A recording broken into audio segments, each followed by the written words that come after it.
What is going on, guys? Broomstick back at you with another video. This one's going to be a topic recommendation from Inkwell Zion Williamson.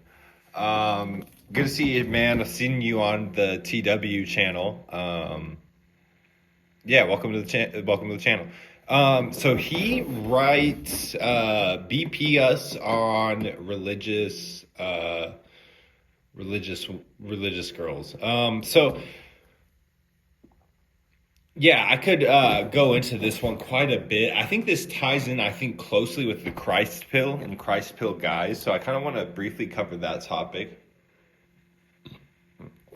I knew a lot of these guys in the college years, and it was like the classic situation of what Western kind of talks about with oftentimes, you're kind of effed and you're not going to get the good girl anyway. So then you're presented with the second ladder of, do you take the hookup? And then if you don't take the hookup, especially in the early days, you kind of get effed down the line.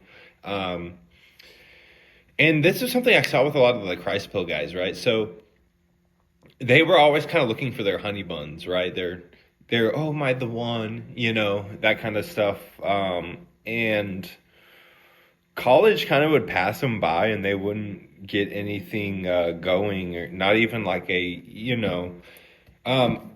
I remember one Christpill guy I was friends with in particular went out on dates, went to get wings or go, get coffee or whatever it may be, at least half a dozen times with this one girl and didn't even get a kiss out of it,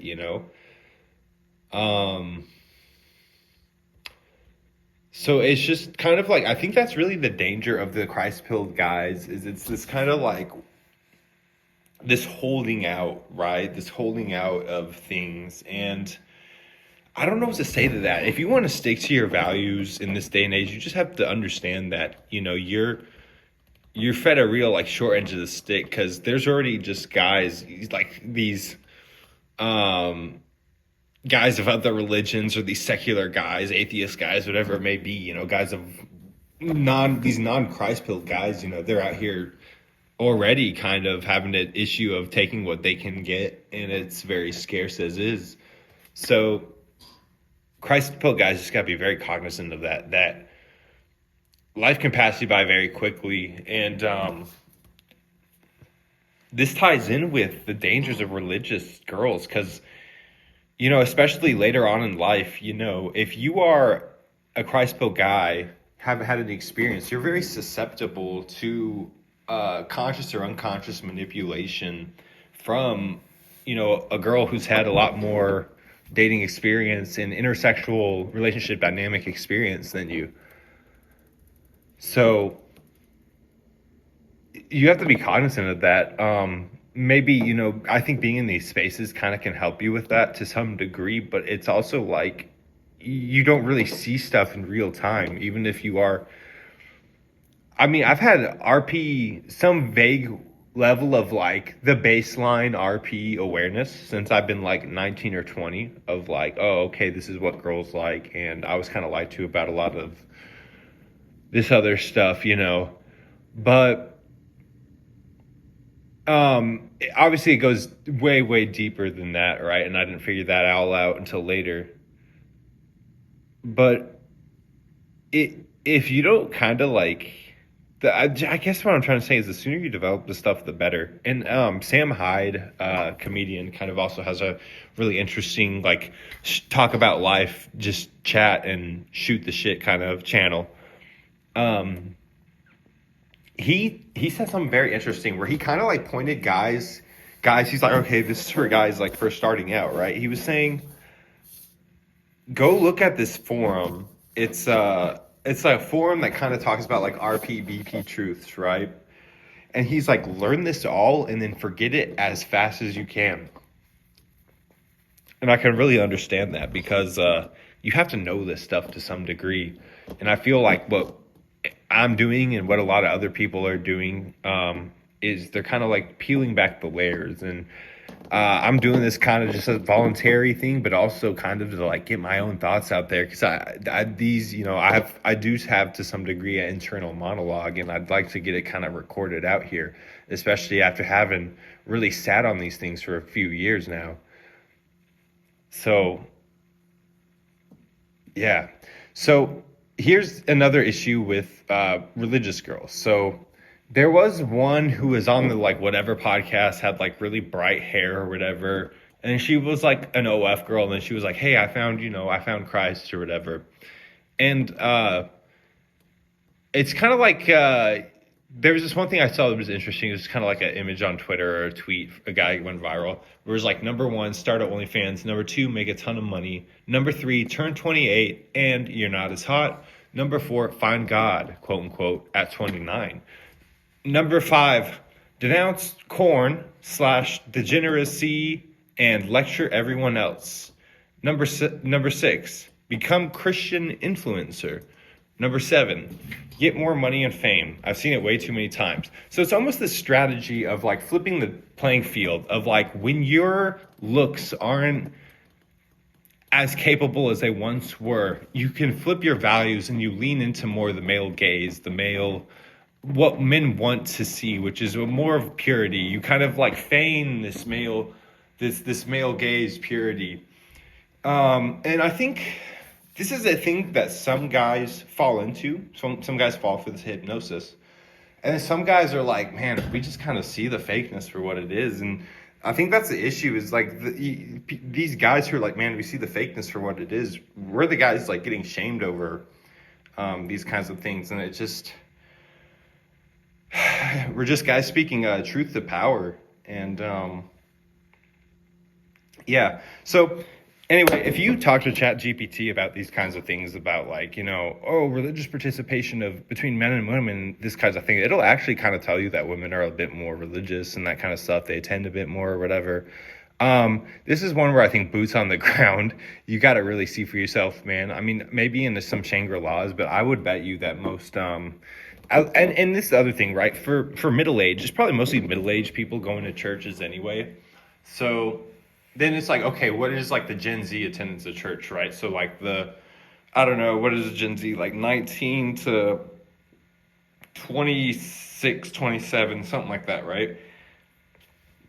What is their attendance rate in the church? And then it's like, you can kind of play around with it. So that's something I noticed about ChatGPT. I feel like it kind of wants to like feed you certain like narratives and things, but if you really kind of could peel back the layers yourself, you could maybe figure stuff out. Because it's like, then it could be like, okay, Gen Z women and men in the church, single Gen Z women and men in the church, and you can kind of like go from there. So, but yeah, I think this is one where like boots on the ground, you're going to actually see more of like a sausage fest in the church these days. It's not really, I think it's pretty shot as far as like dating options.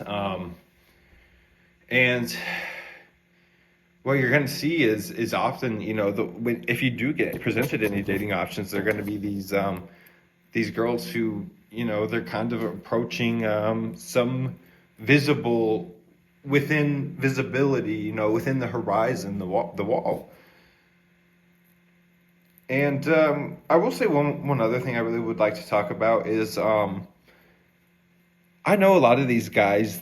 Some of these guys were Christpill guys. Some of these guys were just kind of like RPBP aware guys who were looking like for pure girls. So they kind of found like, a little religious girl.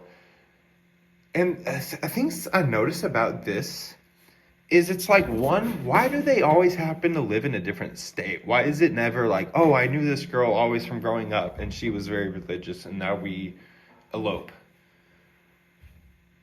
So it's almost like these girls get to wait at the finish line. This guy is built up, maybe at this point, he's probably 26, 27, has a career, maybe a degree or two, maybe like 2 to 3 years of corporate job experience. And then it's like, okay, at like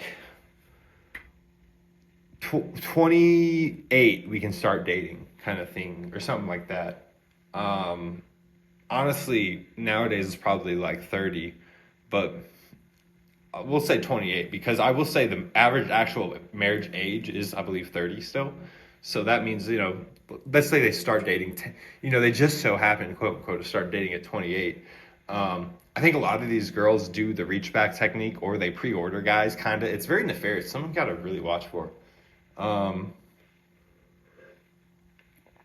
but, age 30, and then it's like, okay, and then they get married. But the thing about that is, it's like, what was she doing in that whole time? So she was just living X amount of states away, one state, two state, three states, four states. She was living in Florida, Alaska, whatever it may be, right? What was she doing over there? Like, how can you ever know? Like this, um, and then my other thing I've noticed about these girls when I've met them and talked to them, these like super, it's I totally believe that they are, what they are, because I know these guys and I kind of like trust. Okay, they probably vouched and did their homework and stuff, but these girls, they're normally pretty asocial. They have trouble kind of like reading a room slash playing a room. I forget what like the term is. It's kind of like a term in business or whatever, where it's like working a room. Yeah, they have trouble working a room, kind of like it's like so you bring them to a wedding or whatever, and they'll kind of like struggle, kind of like, oh, this is me, this is who I am, and yeah, it's great. They're just kind of the basic kind of like human pleasantries and building amicable bond kind of behavior, and so then it's kind of like they're this awkward person that you kind of like incorporate because you know that this is the significant other of like your one of your buddies or one of your boyos or whatever. But then it's like, all right, what is she like? Who is this person? She's so close to us all and doing everything with us, and it's just kind of but and they've all had that issue, at least from what I've noticed. So it's kind of almost like they can use their guy, like, maybe they built their own career and they're just kind of like quiet Christian, bed pilled, read a lot. When I say bed pill guys, I mean like basically just kind of like sits in bed and goes on Netflix kind of behavior. And I think a lot of modern women are doing that. And yeah, so, like, let me get some water here.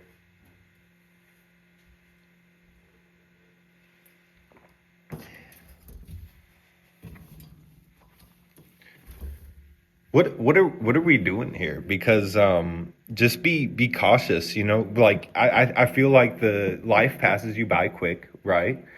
And you might be in a position where you got to really assess and do the cost benefit of risk reward analysis and stuff of like, okay, what can I actually attain and stuff like that, because these also finding these good girls, quote unquote, guys, it's like, number one, I don't think they'll be who you think they'll be. Like I said, they might struggle socially or some other like aspect of just general things. Maybe they're like a hoarder or something. Wouldn't that be disastrous, right? But so and then they might like live states away or something, or this might you might have to do like a distance relationship or something like that. And so I don't, and the other thing too, right, is you can talk about how like the culture, the church has been very like feminized and stuff like that. There was a really good channel who got taken down called Divyn. I think you go over there, he probably has like 8-9K subscribers. He talked about this like better than I ever could, really. But obviously, I don't think he has any videos up right now, but hopefully he'll get back to posting one day again soon. And yeah, that's all I got to say about the topic, guys. Just for the Christ-pilled guys out there, just be kind of aware of like, how time is passing you by. Just be aware, I think more guys in general just have to be aware of the passage of time. And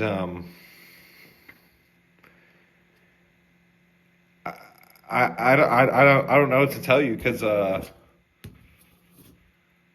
you know, if you want to like stick to your beliefs or whatever, I totally get that too. But I also kind of feel like you're being turned into a victim. Like you're being kind of like you're just kind of walking into a spider's web in a weird way. And you know, these churches are very feminized, and the culture is very I wouldn't say misandrous, but it's very like utilitarian male culture. It's very like, what can the guy do for the girl who's the home builder and the housemaker and that kind of stuff. So, and there's a lot more finger wagging and accountability. It's always going to fall on guys more than women ever, right? So, in the church, you think that'd be like the one place where it's like, okay, there's some level of like cultural shaming and accountability system, but it doesn't really exist. That's been this idea of any kind of accountability or anything for women or something. It's been labeled like some kind of haram or heresy in our modern culture. But I have the pendulum shift I noticed started around 2022 with Mr. Tate.